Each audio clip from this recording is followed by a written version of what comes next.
আমি চলে যাচ্ছি শেখ হাসিনার বিচার নিয়ে। Human rights watch, amnesty international, জাতিসংঘ মানবাধিকার বিষয়ক হাই কমিশন, তারা মানে কিছু কিছু ব্যাপারে আপত্তি করেছে। বিশেষ করে শেখ হাসিনা এখানে উপস্থিত নাই, অনুপস্থিতিতে বিচার, মৃত্যুদণ্ড দিয়েছে। ডিফেন্স লয়ারটা ভেরি উইক ছিল, তিনি বলেছেন যে শেখ হাসিনার বিরুদ্ধে এইসব অডিওগুলো এআই দ্বারা তৈরি, বাট তিনি এর বেশি কিছু করেননি। প্লাস অনেকে বলতেছেন যে শেখ হাসিনা তাপসের সঙ্গে কথা বলার সময় হ্যাঁ বলেছেন এখন থেকে লিথাল উইপন ব্যবহার করব, বাট ঢাকা বিশ্ববিদ্যালয়ের ভিসি মাকসুদ কামালের সঙ্গে কথা বলার সময় তিনি কিন্তু বলেছেন যে করা দরকার করা দরকার, রাজাকারদের ফাঁসি দিয়েছি ওদেরও দেবো, বাট তিনি বলেননি তিনি এখনই দিবেন। এরকম বিভিন্ন ভাবে অনেকে অনেক কথা বলতেছেন যে বিচারটা আরো ভালোভাবে করা যেত, শেখ হাসিনা যদি লয়ার নিয়োগ করতে পারতো। আপনারা জানেন যে পলাতক থাকলে লয়ার নিয়োগ করা যায় না।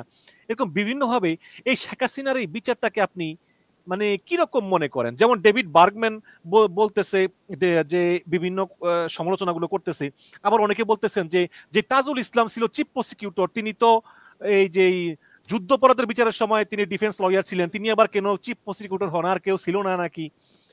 বিভিন্ন সমালোচনা। আপনি সামরিক দেশে শেখ হাসিনার বিচারটাকে আসলে কিভাবে দেখেন?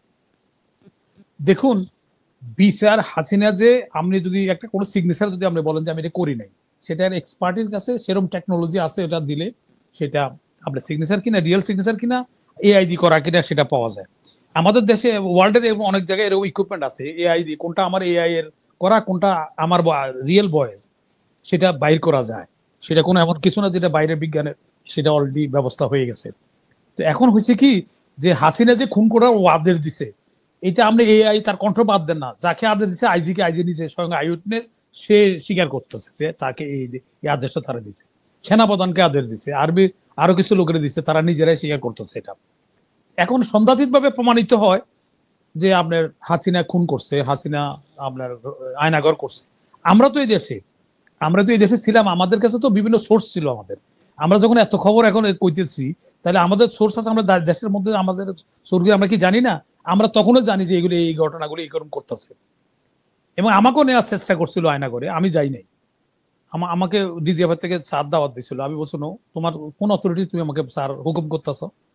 আমি করছি, তুমি যখন আইন যদি তুমি নিজে হাতে নাও, তাহলে আমারও লাইসেন্স অস্ত্র আছে, আমিও নিজের হাতে আইন তুলে নেবো আমার প্রোটেকশনের জন্য। তো যাও, কেন যেন হয়েছে সেটা আমার আর কনে সালাউদ্দিন এখন সে পলাতক আছে বোধহয়, আর একজন মেজর ছিল, সে এখন ওই আমরা জনগণটাতে চাকরি করে, এদের অ্যারেস্ট করতেছে না এখন আমি জানি না। ওই সময় যারা এসব করছে মিডিয়াতে কে আসবে না, যারা ইন্টারভিউ করছে ওই সময় টাইমে এই লোকগুলির তো বিচারের আওতা আনলে তারাও তো বলবে হাসিনা কি নির্দেশ দিচ্ছে। তো এখন ঘটনা হয়েছে যেটা হয়েছে যে এখানে আমাদের আইন মন্ত্রণালয় এই বিচারটা অনেক সময় দেখেন সিস্টেমের জন্য, ভুলের জন্য প্রশ্নবিদ্ধ হয়। এই কোর্টটাকে প্রশ্নবিদ্ধ করে ফেলছে অলরেডি, কিন্তু হাসিনা খুন করছে এর মধ্যে কোনো সন্দেহ নেই।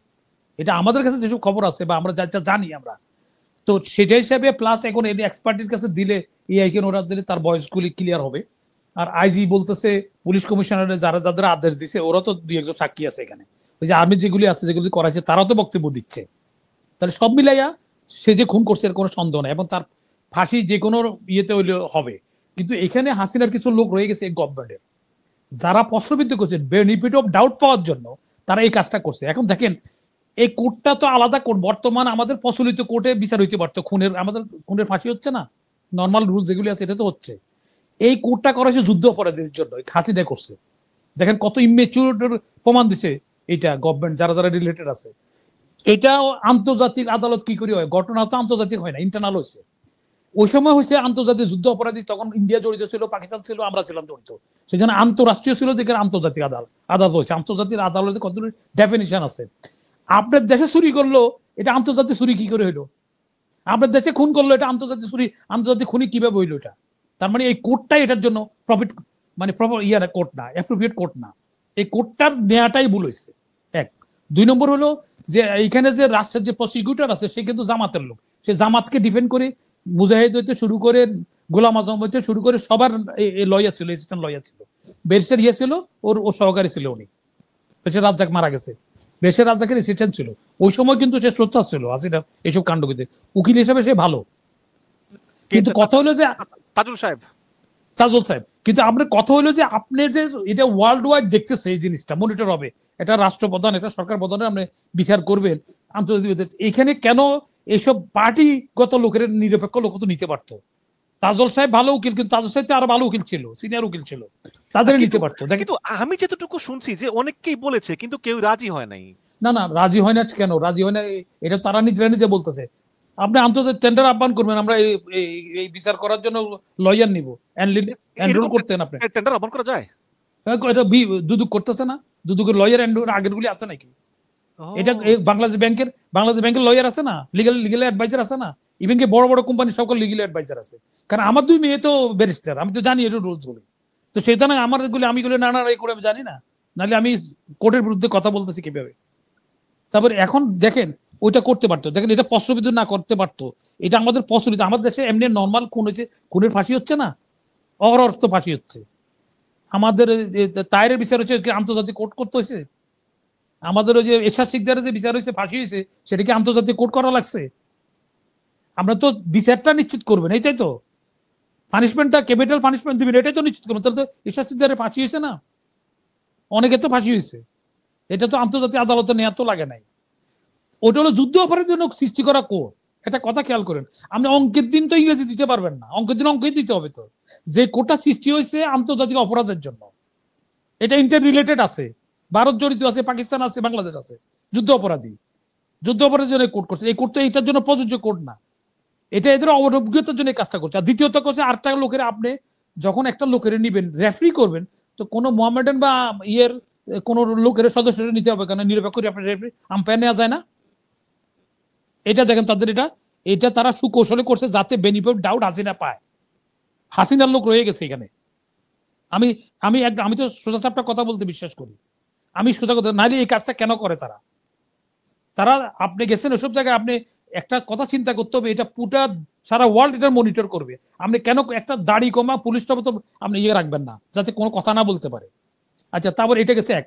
2 নম্বর হলো আপনি বিচারক নিয়োগ দিচ্ছেন, বিচারক যে মুর্তুজা সাহেবের নিচে, মুর্তুজা সাহেব আমার এলাকার লোক, মুর্তুজা সাহেব অত্যন্ত সৎ লোক, তারা প্রমোশন দেয় নাই, জীবনে কোনোদিন হারাম খায় না।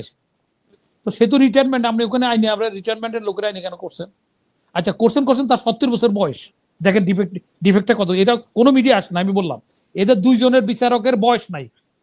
বিচারক নিয়োগ করার জন্য একটা শর্ত আছে, 70 বছর হলে বিচারক হইতে পারবে না, কারণ তার কলমের খোঁচায় মানুষের মৃত্যু জীবন নির্ভর করবে, তাকে মেন্টালি সুস্থ থাকতে হবে, বয়সের একটা লিমিট দেওয়া আছে। আচ্ছা, তাহলে গোলাম মুর্তজা সাহেবের বয়স কত? 70। আর বাকি 2 জনের? আর 2 জন আরেকজনের বয়স আছে 70। 70 বিচারপতি হইতে পারবে না। এইরকম কি আচ্ছা, তার হতে পারে যে বিচারকরা বিব্রত বোধ করে এই কারণে তাদেরকে আসলে বাধ্য হয়েই নিয়োগ দেওয়া হয়েছে? না না না, এখানে কোনো ইমাজিনারি কথা বলতে হবে, রুলসের মধ্যে কথা বলতে হবে। আমি একটা রুলসের কথা বলি, একটা ফ্ল্যাটে, পাশের ফ্ল্যাটে মার্ডার হয়েছে, স্বামী তার স্ত্রীকে মেরে ফেলছে, কিন্তু মেরে ফেলেছে ওই বিচারক হয়েছে চনার পরে পর্দা সরাই নিজে বিচারক দেখছে, ওইটা পরবর্তীকালে ওই কোর্টে তার বিচার আসছে, বিচার আসার পরে সাক্ষী টাক্ষী নাই, কিন্তু বিচারক নিজে দেখছে যে মার্ডার হয়েছে, স্বামী মার্ডার করছে। তখন উনি রায়ের মধ্যে লিখছেন যে বিচারক স্বয়ং দেখার পরও যেহেতু বিচারকের সাক্ষী দেওয়ার কোনো স্কোপ নাই আইনে, সুতরাং এটা সাক্ষী প্রমাণের অভাবে এটা বেকসুর খালাস দেওয়া হলো। এটা হলো এটার এক্সাম্পল। যে ডিএলআর অনেকগুলি এরকম আছে, যারা ল নিয়ে নাড়ানাড়ি করে ওরা জানে, ওরকম অনেকগুলি প্রমাণ আছে এরকম। তো এখন আমাদের এগুলি যারা অভিজ্ঞ লোক অথবা অভিজ্ঞ লোক থেকে সাজেশন নিতে পারতো, তারা কি ফলগুলি করছে চিন্তা করেন। যে বিচারকের বয়স বাড়ানোর জন্য মধু সাহেব নিয়ে বিএনপির উপরে ব্লেম করা হয়, তাহলে এখন আমরা বিচারের যে বাড়ানোর পরে যে বয়স আছে তার চেয়ে বেশিগুলি আপনি বিচারক নিয়োগ করলেন কেন? তারপরে রিটায়ার করার পরে এরা অ্যাপয়েন্টেড দিছে, এই বিচারকদের এরা অ্যাপয়েন্ট করছে কেন? আগের বিচারকের মধ্যে সব আছে না, 2-1টা কি বিচারক নাই বিবেক বা সম্পন্ন, তাদের থেকে নেওয়া যাইতো না?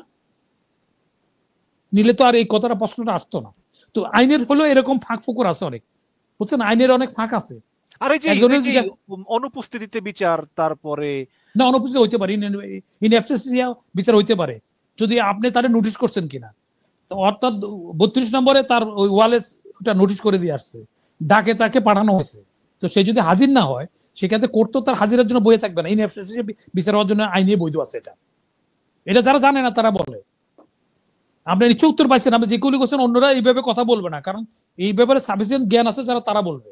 আপনি নিয়ম হলো কি, যদি আপনি যারে নোটিশ করছেন, সমন জারি করছেন হাজির হইতে আত্মপক্ষ সমর্থনের জন্য, আপনি তার শেষ ঠিকানায় আপনি ডাকে চিঠি পাঠাচ্ছেন কিনা, যে জায়গায় আসে সম্ভাব্য আপনার জানা মতে যে ঠিকানা সে অবস্থান করছে সেটা পাঠাচ্ছেন কিনা, 2 তার এখানে তার পার্মানেন্ট অ্যাড্রেস, অ্যাডক অ্যাড্রেস, পার্মানেন্ট অ্যাড্রেসের মধ্যে যে আপনি এটা যদি তারে না পাওয়া যায় ওয়ালের মধ্যে দরজার মধ্যে সাইডে দিয়ে আসতে হবে, কাঠা দিয়া লাগাই দিয়ে আসতে, সেটা করছে তো সরকার, সেটাতে কোনো সমস্যা নাই।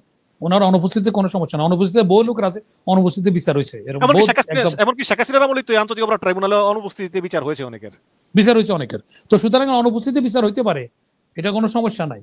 কিন্তু প্রপার নোটিশটা করছেন যে আমরা রেকর্ডের নোটিশটা রাখছেন কিনা, প্রমাণাদি রাখছেন কিনা। কিন্তু আমার মনে হয় কি একেম পাটোয়ারি যে শেখ হাসিনা তো পলাতক, এখানে বলেছে যে শেখ হাসিনা তার লয়ার নিয়োগ করতে পারবে যদি সে সরাসরি আদালতে থাকে। যেহেতু শেখ হাসিনা নাই, লয়ার নিয়োগ করে নয়, এই জন্য গভর্নমেন্ট একটা ডিফেন্স লয়ার নিয়োগ করছে।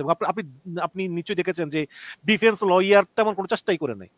কিন্তু এমন কি করা যেত না যে একটা স্পেশাল কোর্ট, যেহেতু একটা স্পেশাল সিস্টেম, যে ঠিক আছে শেখ হাসিনা এখানে নাই, সে পলাতক, বাট সে ইচ্ছা করলে পলাতক থেকেও বিশ্বের যত বড় লয়ার আছে সব সে নিয়োগ দিতে পারবে, এরকম একটা সিস্টেম আসলে করলে ভালো হতো। যে আরেকটু না ওটা তো যিনি ভিকটিম এগ্রিপ লোক সে তো চাইতে হবে, এটা কোর্ট চাইলে তো হবে না।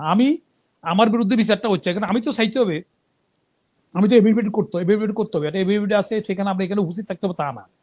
আপনার বেল চাওয়ার জন্য, যদি বেল চাওয়ার জন্য মানে এগ্রিপ লোক মানে ইয়ে করে আসামিকে উপস্থিত থাকতে হবে, কিন্তু হিয়ারিং এর জন্য লিগেল লয়ার প্লিড করার জন্য তার কোনো লোক হলে তার উপস্থিত থাকতে হবে না।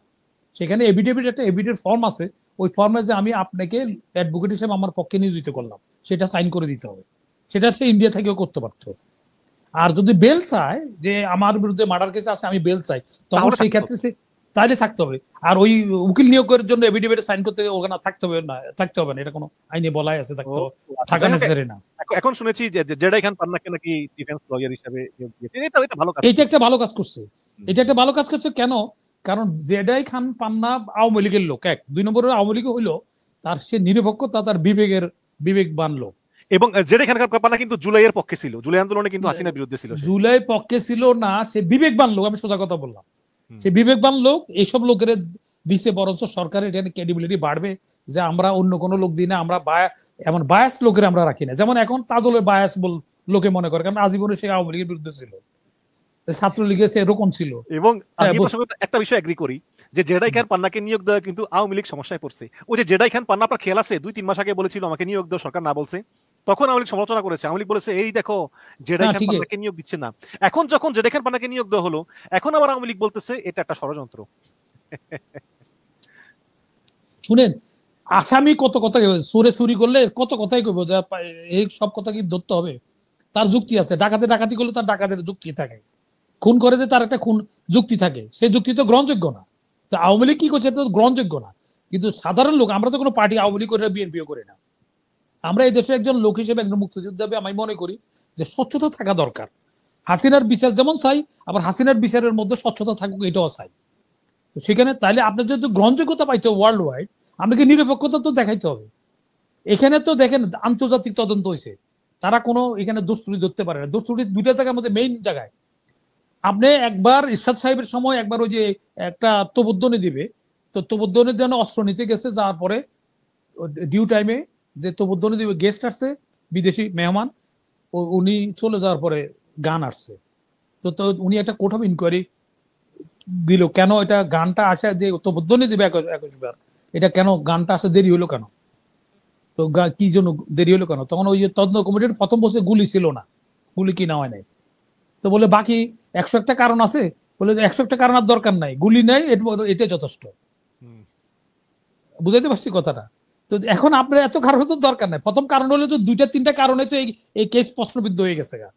প্রথমত 70 বয়সে বিচারক নিয়োগ করতে পারবে না, দ্বিতীয়ত রিটায়ার করার পরে আনিয়া বিচারক করছেন, তৃতীয়ত এটা আন্তর্জাতিক কোনো ঘটনা না, এটা আভ্যন্তরীণ ঘটনা। বাংলাদেশের লোকের মারছে হাসিনা, বাংলাদেশে যিনি মারা গেছে তিনিও বাংলাদেশি, শুধু আন্তর্জাতিক কথাটা আসবে না। তাইলে এই তিনটাই তো প্রশ্নবিদ্ধ। 3টে বছর ধরে তার কিছু থাকে কি? ওই যে 21 বার তুবুদ্দিন করে গুলি ছিল না, আর বাকি 101টা কারণ ছিল, যেগুলো তো দরকার নাই তো বলা। গুলি না তাহলে ফুটাবে কি? অনেক ধন্যবাদ। আমার মনে হয় যে আপনি খুব পরিষ্কার ভাবে শেখ হাসিনার বিচারের ত্রুটিগুলো আপনি বুঝিয়ে বলেছেন।